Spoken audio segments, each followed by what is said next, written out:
Hey guys, Tyler here, partsforscooters.com. In this video, I'm going to discuss the needle clip position and how to adjust it. The reason to change the needle clip position is to change the mid-range throttle response. It is a very simple job, as you will only need a screwdriver, Phillips end, to make the adjustments.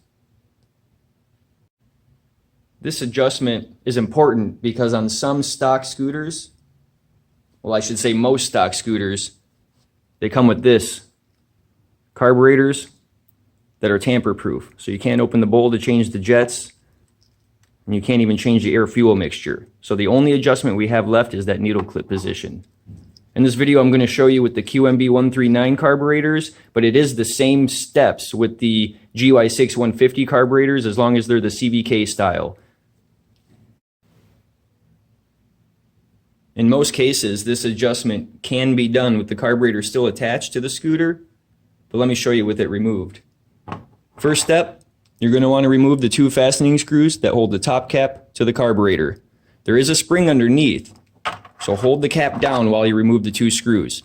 And be sure to use a good screwdriver, as these screws can strip pretty easily.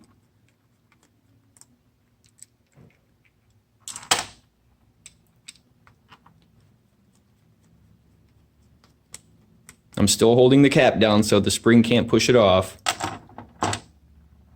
Slowly lift it up and it'll expose the spring and the diaphragm. I like to flip my cap upside down and keep the screws in there so they don't go rolling away anywhere. The springs simply pull out, pretty easy. Now what we're left with is the diaphragm.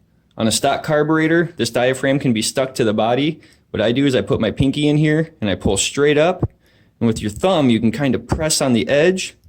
Break that seal. Don't pull hard. This rubber can rip, but pull it out and you'll have the diaphragm with the needle exposed. You can lay the carburetor body off to the side at this point.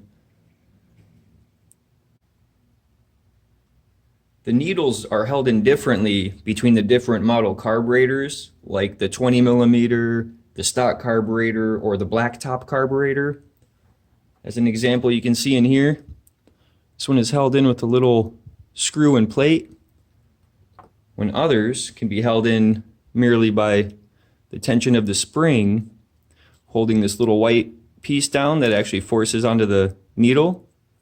Then other models will actually have this white piece with a Phillips on it.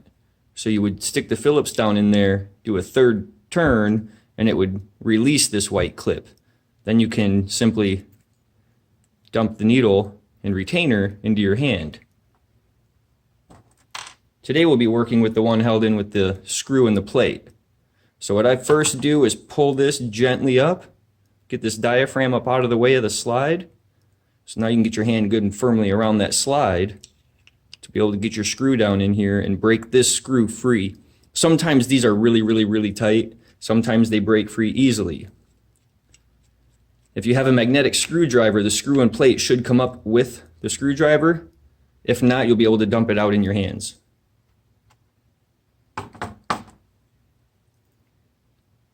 Set the diaphragm off to the side in a clean spot. And now we are left with the needle.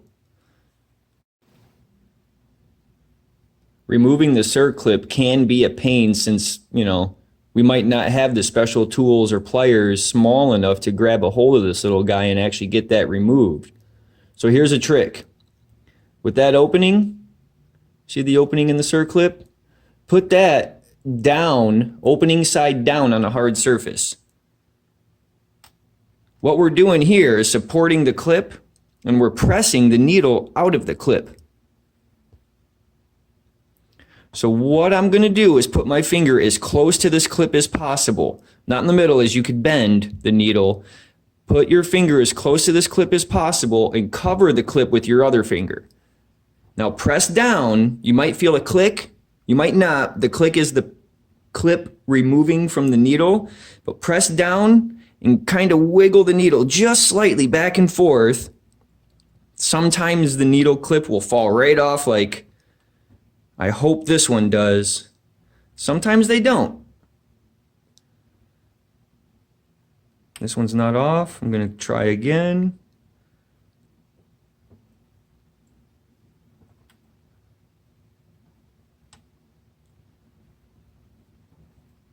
There it is. I don't know if you saw it just fall off, but this isn't the hardest surface. It's not the best surface to be doing this with, but sometimes you got to work with what you got. Here's that clip. Okay, let's get this clip moved. For my setup, I'm trying to lean it out. So I'm going to take this clip and I'm going to move it to the topmost section of this needle. Now, unfortunately, these clips are a little too tight to just push in with your finger. So we need something to help force it on. What I'm going to do is I'm going to use the hard surface we used earlier to press it on, just like we did to press it off. Only you got to keep the opening up to allow the needle to drop into the clip. You're not going to get this every time the first time. This will take a couple practices, but what I got here now is the needle is ready to fall in. I'm going to take a screwdriver and I'm going to help press the needle down just a little bit. Hear that click? That was the needle falling into the groove. Now what I do is I take this little clip and I spin it. I want to make sure that it is fully seated in its groove. And that's inserted. That's ready to be reinstalled. So we've made our adjustments. Let's reassemble everything. There's a couple holes in the bottom of the diaphragm. We're aiming for the middle one. Drop the needle directly into the middle hole. Next, we want the plate. This plate is what holds the needle down. Don't worry about where this goes when you put it in, because watch this.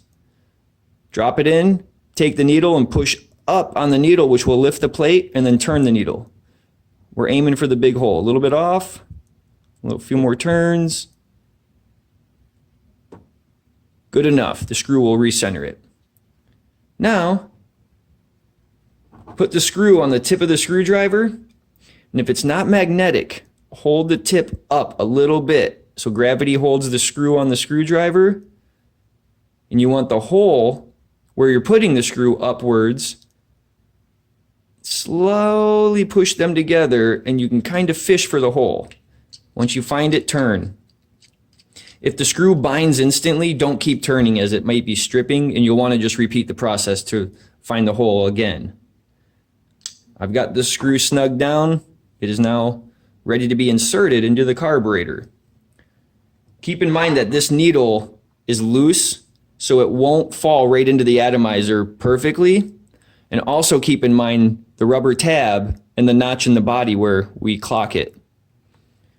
So what I do is I look in through the opening and I make sure that the needle is falling right into the atomizer. It's pretty simple. Sometimes it can be off center and hit the body. Don't force it.